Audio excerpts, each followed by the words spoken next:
आज 29 अप्रैल है, एक डेडलाइन है आज।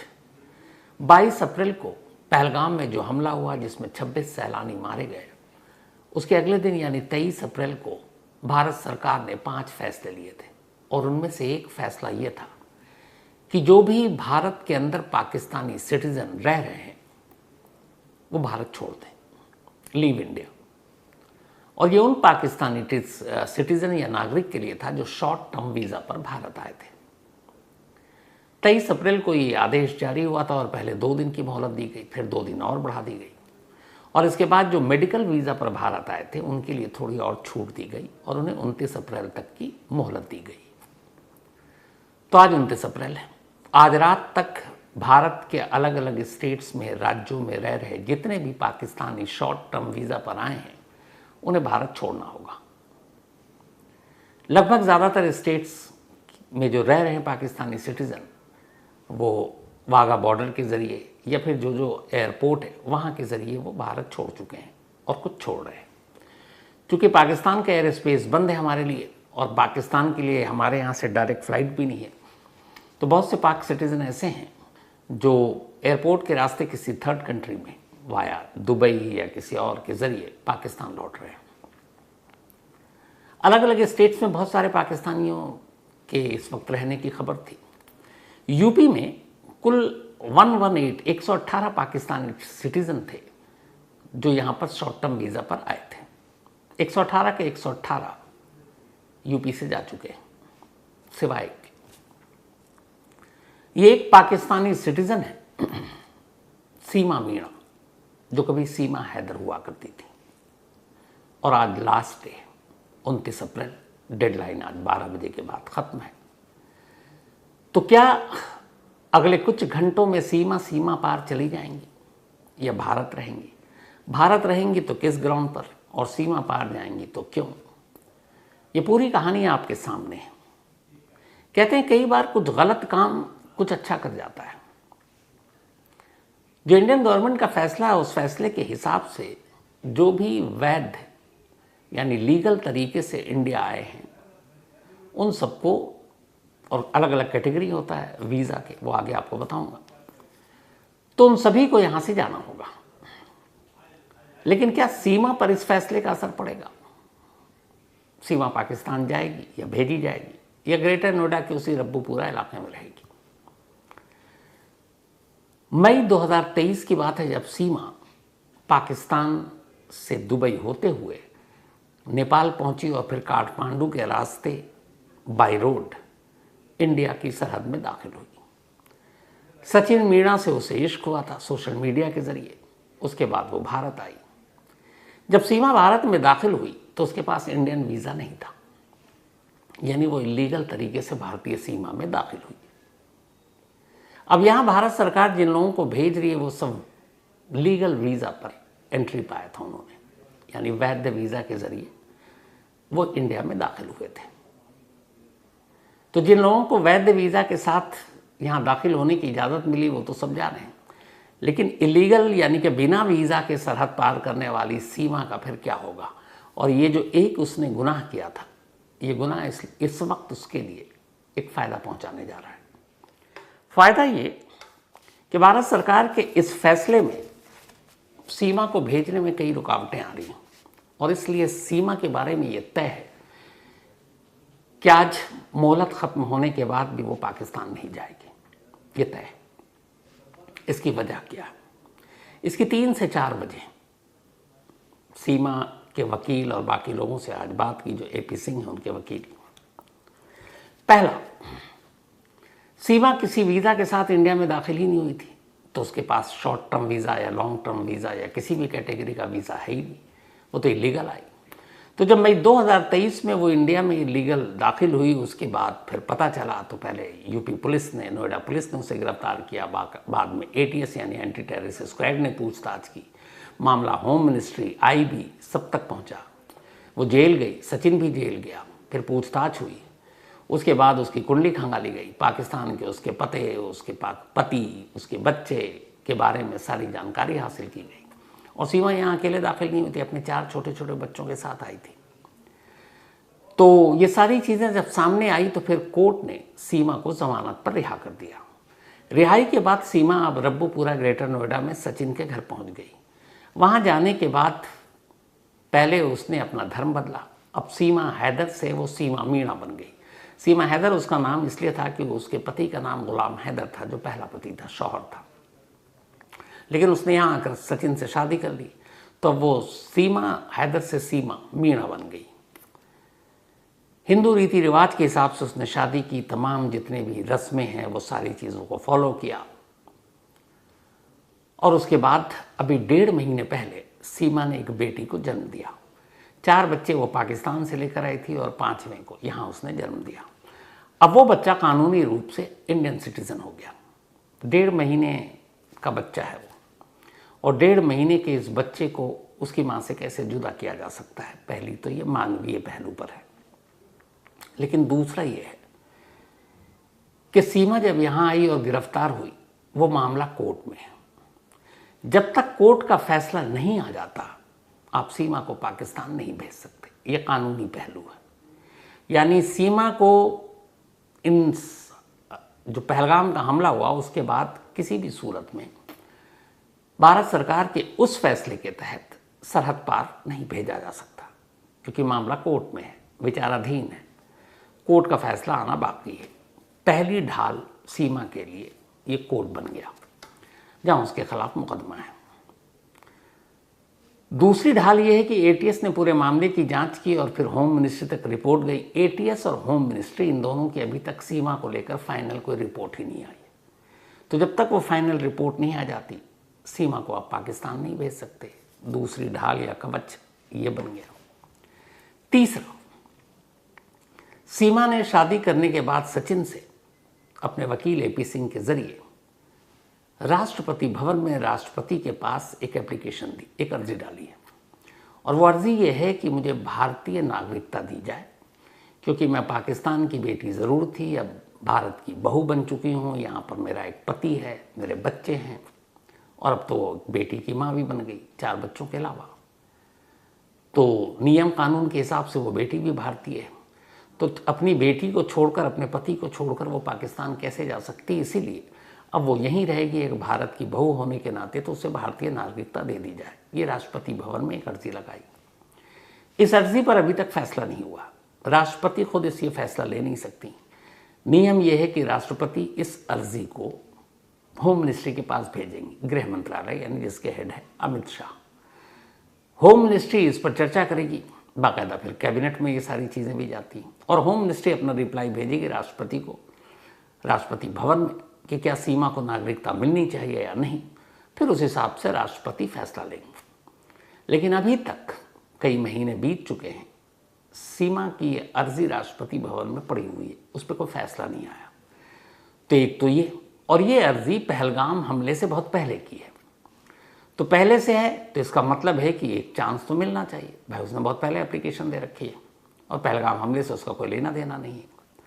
तो तीसरी ढाल या तीसरा कवच सीमा के लिए ये अर्जी बन गई। पहला कोर्ट फैसला आया नहीं, दूसरा एटीएस और होम मिनिस्ट्री की रिपोर्ट वो आई नहीं है, और तीसरा कि नागरिकता दी जाए, उसको लेकर राष्ट्रपति भवन में मामला पेंडिंग। एक और भी है कवच, और वो शायद सबसे मजबूत है। वो ये है कि सीमा ने यहाँ आने के बाद 2023 में ही सचिन से शादी कर ली। अब वो एक सचिन की पत्नी के तौर पर रह रही है। उसने अपना धर्म बदल लिया। अब वो सचिन मीणा की वाइफ सीमा मीणा है, और सारे धार्मिक रीति रिवाज के साथ शादी की है। तो हमारा एक नियम ये भी है कि अगर कोई पाकिस्तानी महिला भारतीय पुरुष से, जो भारतीय नागरिक है, उससे शादी करता है, तो फिर उसके साथ भी थोड़ी मुरव्वत और रियायत बरती जाती है, और उसे भारत में रहने की इजाज़त दी जाती है। अगर नागरिकता ना भी मिले तो लॉन्ग टर्म वीज़ा उसे दिया जा सकता है, और लॉन्ग टर्म वीज़ा 1 साल से लेकर 5 साल तक का होता है, जो बीच बीच में ज़रूरत पड़ने पर बढ़ाया जा सकता है। तो चौथा हो गया शादी, और अब सचिन की बेटी की माँ सीमा बन गई, और वो बच्ची भी अब भारतीय है।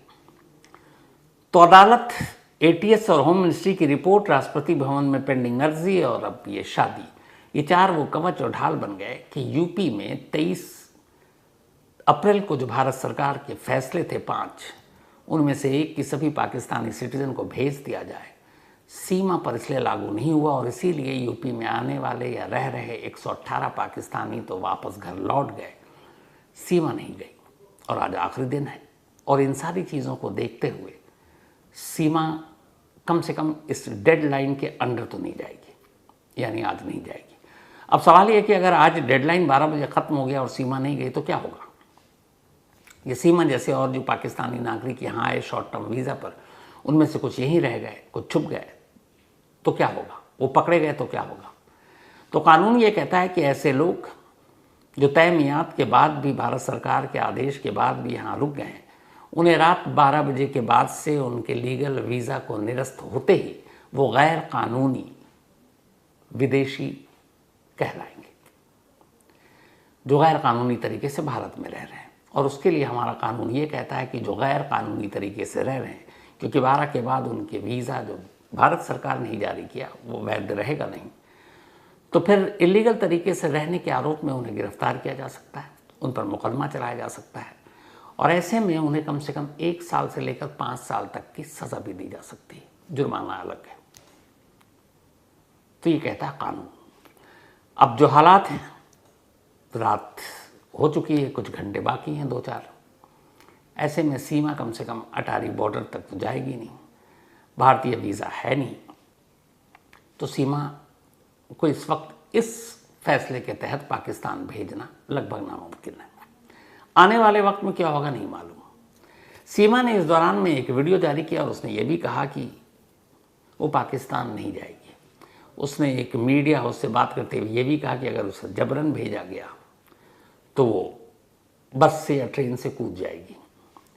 AP सिंह जी का एक ये भी कहना, जो सीमा के वकील हैं, कि जो सीमा ने जिस तरीके से पाकिस्तान से यहाँ आकर शादी की, अपना धर्म बदला, तो उसके मद्देनज़र पाकिस्तान जाते ही उसे मार दिया जाएगा, या तो उसका शौहर मार देगा या बाकी लोग, क्योंकि उन्हें लगता है कि सीमा ने उन्हें चीट किया है और सीमा ने जिस तरीके से यहाँ सोशल मीडिया पर सारी चीज़ें उसकी आई हैं और पाकिस्तान के बारे में उसने कुछ कड़वे सच भी बोले, तो उसको लेकर भी वहाँ उससे नफरत होगी।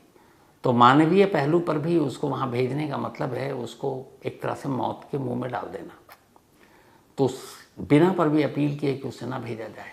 सीमा मीना ने पाकिस्तान में सनातन धर्म ग्रहण करने के बाद नेपाल में शादी की काठमांडू में, उसके बाद फिर भारत में आई। जब दूसरी बार आई तो भारत में भी जब 1 साल हो गया उसको वर्षगांठ मनाई, तो भी सनातन धर्म रीत रिवाज पद्धति बाकायदा गौमूत्र, गंगा जल और गंगा स्नान और गंगा के पवित्रता के साथ, सनातन धर्म के साथ, हिंदू रीति रिवाज सप्तपदी सप्त फेरों के साथ परंपरा से विवाह किया। उसके बाद 1 साल बीता, फिर दूसरे साल के बाद वो गर्भवती हुई, भारत में गर्भवती हुई और भारत में ही बेटी को जन्म दिया।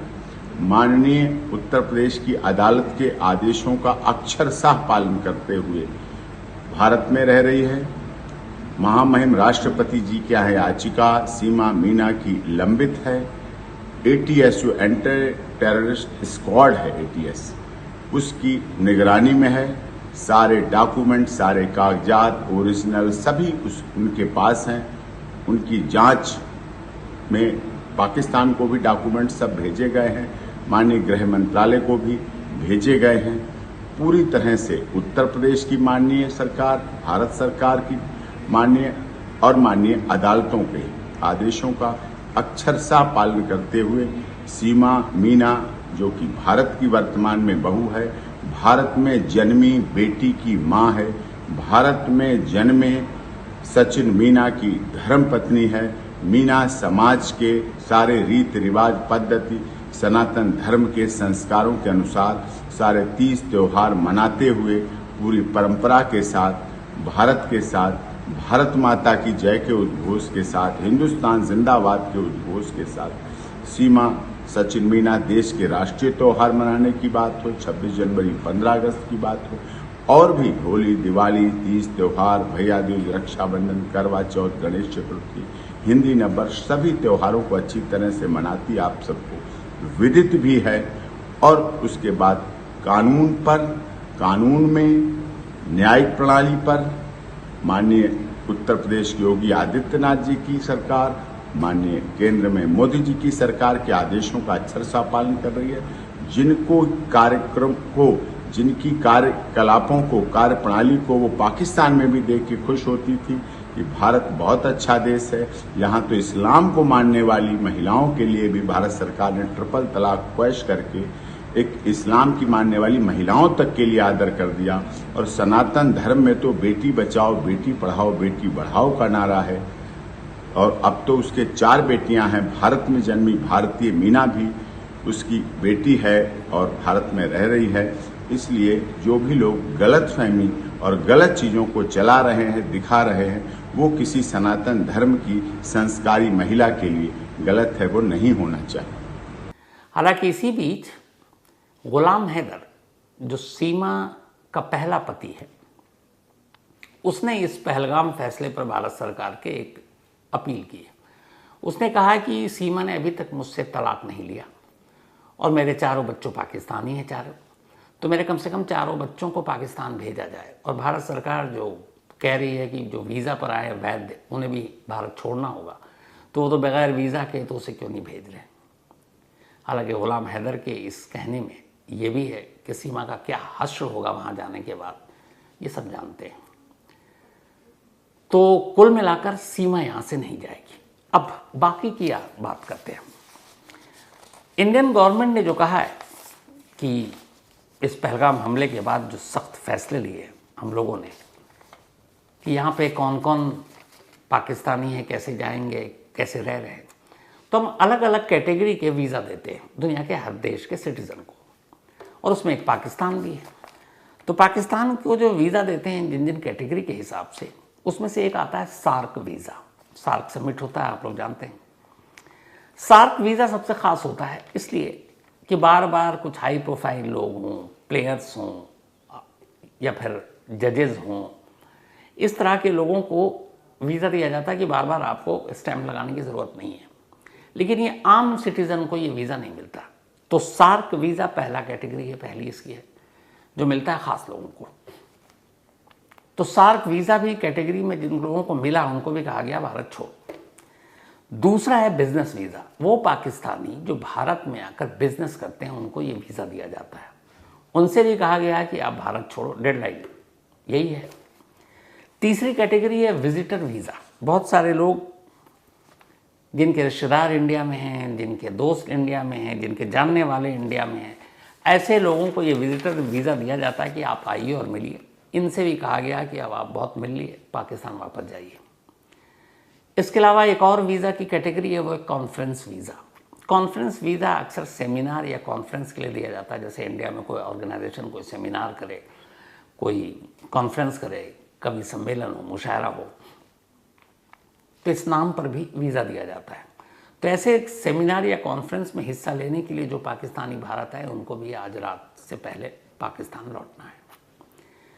जर्नलिस्ट वीज़ा, हम जैसे लोग भी हैं, मीडिया हाउस या फिर न्यूज़ एजेंसी जो मीडिया से जुड़े हुए हैं, तो ऐसे जर्नलिस्ट को भी वीज़ा दिया जाता है। जैसे अभी विकी पाजी और निखिल नाज के जो वर्ल्ड T20 था, बल्कि चैंपियंस ट्रॉफी सॉरी, पाकिस्तान में होना था, फिर इंडिया तो अपना दुबई में हम लोग खेल रहे थे, तो उसमें वो पाकिस्तान गए थे, तो वो जर्नलिस्ट वीज़ा है।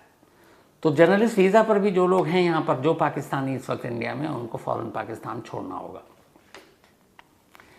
एक है ट्रांजिट वीज़ा। जैसे आप कहीं जा रहे हैं किसी और देश में, लेकिन आपका एक हॉल्ट है इंडिया, तो आपको एक ट्रांजिट वीज़ा मिलता है। आप 1-2 दिन जो भी आप रह सकते हैं और फिर आप अपने तीसरे देश के लिए निकल जाते हैं। तो भारत के रास्ते किसी तीसरे देश में जाने वाले पाकिस्तानी नागरिक जो यहाँ आए, 1-2 दिन का ट्रांजिट वीज़ा ले लिया उनसे भी कहा गया कि आप फ़ौरन अपना रूट पकड़िए और उस देश निकल लीजिए, यहाँ ठहरने की ज़रूरत नहीं है। एक है फिल्म वीज़ा। ये कलाकारों को दिया जाता है जो फिल्म में या फिर टीवी शोज़ में इंडियन काम करते हैं। पाकिस्तानी बहुत सारे एक्टर हैं, ऐसे कलाकार हैं, म्यूजिशियन हैं, सिंगर हैं, उन सबको ये वीज़ा दिया जाता है। तो वो भी इस फिल्म या फिर ये सारे जो टीवी शोज़ के लिए यहाँ काम कर रहे हैं, म्यूजिशियन हैं, सिंगर हैं, जो इस वक्त मुंबई में है या देश के किसी भी हिस्से में, उन सबको भी कहा गया आप कृपया करके भारत छोड़ दें। स्टूडेंट वीज़ा, ये हर देश अपने यहाँ पढ़ाई करने के लिए बच्चों को देता है। पाकिस्तान के बहुत सारे स्टूडेंट भी यहाँ पे पढ़ रहे होंगे, तो ऐसे स्टूडेंट वीज़ा जिन जिन को दिए गए उन सबसे भी कहा गया कि अब बस आपका स्टूडेंट वीज़ा कैंसिल है, फिलहाल टर्मिनेट है, आप वापस पाकिस्तान जाइए। ग्रुप टूरिस्ट वीज़ा, बहुत सारे लोग जो है वो घूमने के लिए भारत आते हैं ग्रुप में, तो उन सब को भी ये है कि जो भी आए हैं वो अब घूमना फिरना हो गया, पाकिस्तान निकल रहे। Pilgrim and group Pilgrim visa, ऐसे धार्मिक यात्राओं के लिए, तीर्थ यात्राओं के लिए जो बहुत सारे लोग आते हैं, या फिर जैसे अजमेर शरीफ हो गए या फिर और भी जगह पे, या वहाँ के जो माइनॉरिटी हिंदू, सिख, बुद्ध, ईसाई पाकिस्तान में जो रह रहे हैं उनके लिए भी है। तो वो भी जब आते हैं तो उनके इस वीज़ा को भी कैंसिल किया। अब दर्शन और तीर्थ यात्रा बहुत, अब आप और ज़ियारत भी हो गई बहुत, अब आप निकलिए, तो ये भी कैंसिल कर दिया गया। माउंटेनियरिंग वीज़ा, बहुत सारे ऐसे शौकीन होते हैं भारत में आकर माउंटेन पे अपना ट्रैकिंग करने के लिए, इसके लिए भी वीज़ा दिया जाता है। इन्हें भी कहा गया है कि अब आप लोग यहाँ से निकलिए, अब ट्रैकिंग बहुत हो गई। एक है मेडिकल वीज़ा, चूँकि भारत की मेडिकल फैसिलिटी दुनिया में बहुत सारे देशों में देखते हैं कि बहुत अच्छी है। हमारे यहाँ जो मेडिकल में क्रांति आई है, जो डॉक्टर हैं हर बीमारी का इलाज, बल्कि इसमें मुझे याद आया कि जब मैं यूएस गया था तो वहाँ एक हाल ये था कि वहाँ को लंबी लंबी मतलब डेट मिलते हैं। अगर आपके पेट में भी दर्द है तो पता चला 2 दिन बाद का टाइम दे रहे हैं। इमरजेंसी में पता नहीं क्या होता है। एक हमारे हैं संजीव भाई, उनको कुछ हार्ट का इशू आ गया, 12, 15, 16 दिन के बाद का डेट दे रहे हैं। हमारे यहाँ कम से कम ऐसा नहीं है। तो बहुत सारे दुनिया के बहुत सारे देश, और दूसरा हमारे यहाँ सस्ता है मेडिकल इलाज, तो बहुत सारे और बहुत गंभीर बीमारियों के इलाज होते हैं। तो मेडिकल वीज़ा पर पाकिस्तान से बहुत बड़ी तादाद में लोग आते हैं। अभी भी जो पाकिस्तान से इंडिया में लोग आए हुए हैं जो Pakistani citizen short term visa पर, उसमें यह है कि केरल में इस वक्त 102 पाकिस्तानी हैं, जिसमें से 50% मेडिकल वीज़ा पर है। दिल्ली में जो है उनमें से भी लगभग 40% मेडिकल वीज़ा पर है। हैदराबाद में भी मेडिकल वीज़ा पर है, मुंबई में भी मेडिकल वीज़ा पर है। तो मेडिकल वीज़ा पर आने वालों की तादाद बहुत ज़्यादा है। भारत सरकार ने इस माहौल में भी एक मानवीयता और एक इंसानियत दिखाई। उन्होंने बाकी से तो कहा कि आप 4 दिन में निकल जाइए, लेकिन जो मेडिकल वीज़ा पर पाकिस्तान से भारत आए उनको 2 दिन एक्स्ट्रा दिया। वो एक्स्ट्रा आज ख़त्म होगा 29 अप्रैल। वो इसलिए दिया कि बहुत सारे ऐसे हैं जिनकी सर्जरी हुई होगी, अब सर्जरी के बाद रिकवरी के लिए भी वक्त चाहिए। अब ऐसे में आप अचानक उन्हें उठाएं और कहीं ट्रैवल करें तो ये अच्छी चीज़ नहीं होगी।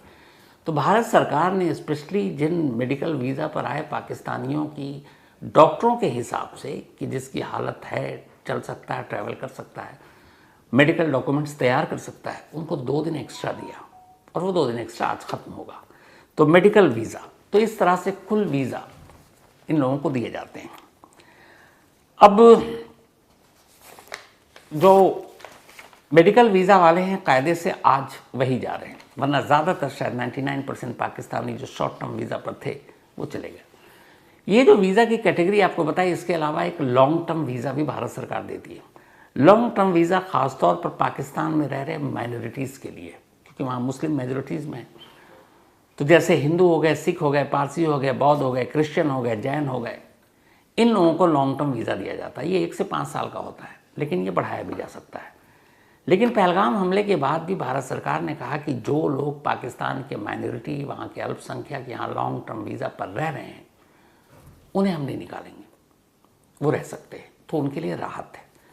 दूसरा, बहुत सारे ऐसी पाकिस्तानी महिला हैं जिन्होंने इंडियन लड़कों से शादी की है, भारतीय नागरिक से शादी की है, तो उनके लिए भी यह है कि हम अभी आपको नहीं निकालेंगे। लेकिन सीमा पर यह वाला रूल लागू नहीं होता, क्योंकि सीमा इलीगल तरीके से वीज़ा तो था ही नहीं। लेकिन बाकी सबको ये कहा गया कि चले जाएं। जो अभी तक का डेटा है शॉर्ट टर्म वीज़ा पर जो पाकिस्तान से आए थे, 1000 से ज़्यादा पाकिस्तानी भारत में थे जब ये फैसला आया, और उनमें से ज़्यादातर लगभग बॉर्डर छोड़ चुके हैं। इन 1000 में से 118 पाकिस्तानी यूपी में थे। अब सिर्फ एक सीमा है। इसके अलावा बिहार में 19 पाकिस्तानी थे। इन सभी को भी कहा गया कि आप निकल लीजिए डेडलाइन से पहले। मध्य प्रदेश में 228 पाकिस्तानी सिटीजन थे जो वापस पाकिस्तान जा चुके हैं। ओडिशा में ऐसे 12 थे, ये भी जा चुके हैं। इसके अलावा गोवा सरकार ने जितने भी शॉर्ट टर्म वीज़ा पर पाकिस्तानी गोवा में आए थे उन सभी को कहा गया कि आप लोग अब निकल लें, और वो सभी निकल चुके हैं। गुजरात में कुल 7 पाकिस्तानी थे, 5 अहमदाबाद में थे, 1 भरूच में और 1 वडोदरा में। ये 7 के 7 निकल चुके हैं। इसके अलावा साउथ इंडिया में कुल 600 Pakistani citizen short term visa पर आए थे, 600। इनमें से 102, जैसा मैंने कहा आपको, कि केरल में थे, जिनमें से आधे मेडिकल वीज़ा पर आए थे। इसके अलावा हैदराबाद में 208 पाकिस्तानी थे, इनमें से भी आधे मेडिकल वीज़ा पर आए थे, और इन सभी को भी पाकिस्तान भेज दिया गया। दिल्ली में करीब 100 पाकिस्तानी थे, जिसमें से 40% मेडिकल वीज़ा पर आए थे, वो भी उनको कहा गया चले जाए। अब 12 बजे के बाद जो पाकिस्तानी नहीं गए, उनकी शिनाख्त हो गई, वो मिल गए, तो फिर वो सभी इल्लीगल विदेशी कहलाएंगे, गैर कानूनी नागरिक जो गैर कानूनी तरीके से भारत में रह रहे हैं। और ऐसे लोगों पर फिर मुकदमा चलेगा, और मुकदमे के साथ उनको जेल की सज़ा भी हो सकती है, और जब सज़ा पूरी हो जाएगी तब इन्हें डिपोर्ट कर दिया जाएगा। लेकिन पूरी कहानी का सार ये है कि बगैर वीज़ा के भारत आई सीमा 4 ग्राउंड पर फिलहाल पाकिस्तान नहीं जाएंगी, यानी सीमा पार नहीं करेगी। तो ये थी आज की कहानी ख़त्म करूँ उससे पहले वही अपना सिलसिला। आज विकास वर्मा, इनका बर्थडे है, तो हैप्पी बर्थडे विकास वर्मा साहब। और ये भेजा है सोनिया वर्मा जी ने, उनके हस्बैंड है विकास। दिव्या का भी आज बर्थडे है, तो हैप्पी बर्थडे दिव्या। और ये सिद्धार्थ जी की पत्नी है, भेजा विहान ने है। कंचन, इनका भी आज बर्थडे, हैप्पी बर्थडे कंचन, और भेजा अनिल ने है। साथ ही शारिक खान, इनका भी आज बर्थडे, हैप्पी बर्थडे शारिक, और ये भेजा मुमताज़ ने है। इसके अलावा अनिल कुमार, इनका भी आज बर्थडे है, हैप्पी बर्थडे अनिल, और भेजा लक्ष्मी ने है। साथ ही सुनील प्रजापति, इनका भी आज बर्थडे, हैप्पी बर्थडे सुनील, और ये भेजा राकेश ने है। इसके अलावा आज लता एंड सुजीत सिंह गौर, इन दोनों की एनिवर्सरी है, तो लता जी और सुजीत जी, आप दोनों को बहुत बहुत बधाई। वर्षा चौहान एंड विजय रतन